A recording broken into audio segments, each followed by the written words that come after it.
Hello, everyone, and happy Easter. I hope you all are having a lovely Easter Sunday. I am having a lovely Easter Sunday as well. I wanted to send you another Sunday school lesson today to finish up our story. So, if you've been watching the last few weeks, I've been telling you a story of Jesus and his life right before he died and God made him back alive again. And so we're at the very last part of the story. So last week we learned that Jesus was having dinner with his disciples, his last supper, and he told them that he was not going to be with them for much longer. And then Judas left, and they all went out into the garden and they started to pray. And at the end of the time when they were praying, the disciples were slowly starting to fall asleep when a guard came and arrested Jesus. And so from this point, Jesus has been arrested and is taken to the ruler of Jerusalem. And so that is where our story begins today. So I can't wait to show you all using Godly Play. So here we have Pontius Pilate, who is the king, which is why he is up higher than everyone else. And Jesus is brought in before Pontius Pilate, and behind him over here where we can't see is a big crowd of people who do not like Jesus. And so Jesus was presented in front of Pontius Pilate, and Pilate questioned Jesus. And he said, "I find no reason to kill this man." But then the crowd shouted, "No, kill him, crucify him." They continued shouting these words, "Crucify him, crucify him," until finally Pilate agreed. So the guard took Jesus and walked him out of the city walls.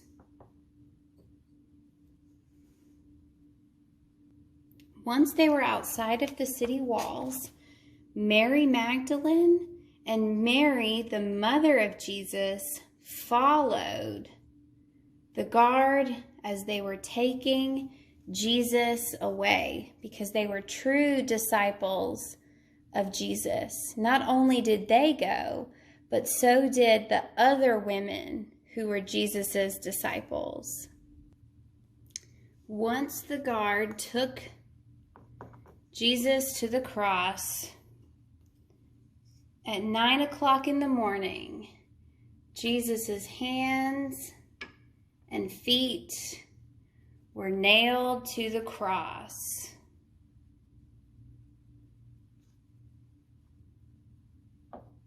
And the guard stood beside so no one would stop him.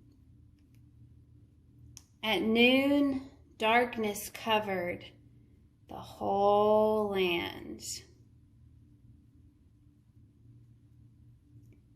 At 3 o'clock, Jesus died.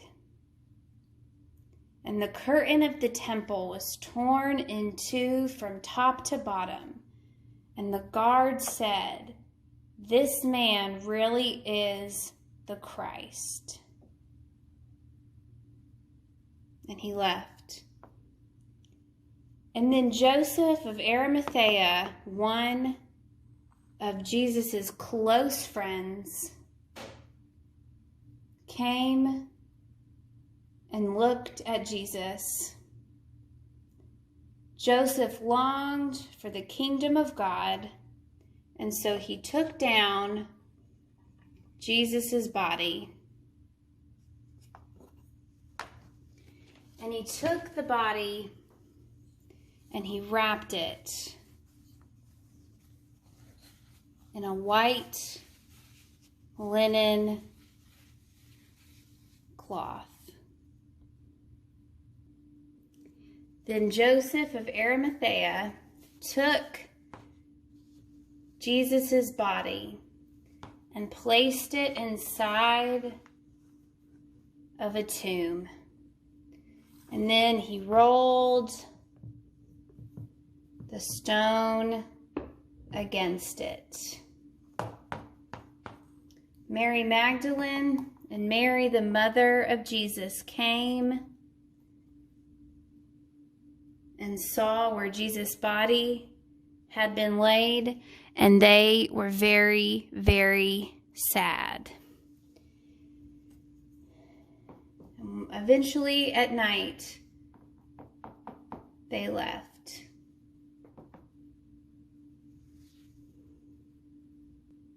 Three days later, Mary Magdalene, very, very early on Sunday morning, came with Mary, the mother of Jesus, as well as another one of Jesus's brothers, came to the tomb with spices to anoint Jesus's body. Who will roll away the stone for us? They wondered. But when they looked inside, they realized that the tomb was empty. They went inside and looked all around for Jesus, but did not see him. Jesus was gone. And then they saw a young man approach them wearing a white robe. He said to them, "Do not be afraid. Jesus is alive. Go tell the disciples and Peter that Jesus is going ahead of them to Galilee and that he will meet them there." They were amazed by this, but they were afraid to tell anyone. And then they realized that the person standing in front of them in the white robe was Jesus. Mary Magdalene was so excited. She was no longer afraid. An amazing thing had happened. God had raised Jesus from the dead. God made Jesus alive again.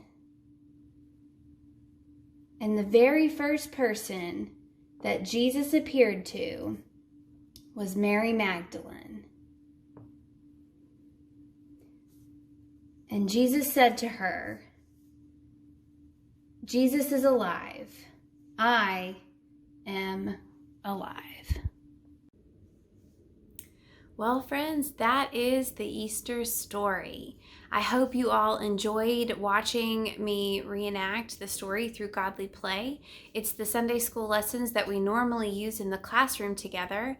And so I'm really excited that I can still continue to share those with you. One of my favorite parts about this last lesson is the figure Jesus. If you can look closely, you might notice his hands.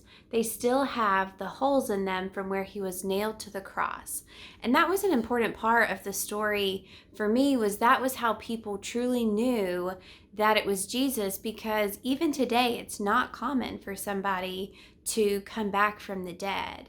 And so the fact that Jesus conquered death and God made Jesus alive again was so powerful that people just couldn't believe it. So the fact that they could see and believe that it truly was Jesus by seeing the nails in his hands, they were able to know that God was more powerful than they'd ever truly understood.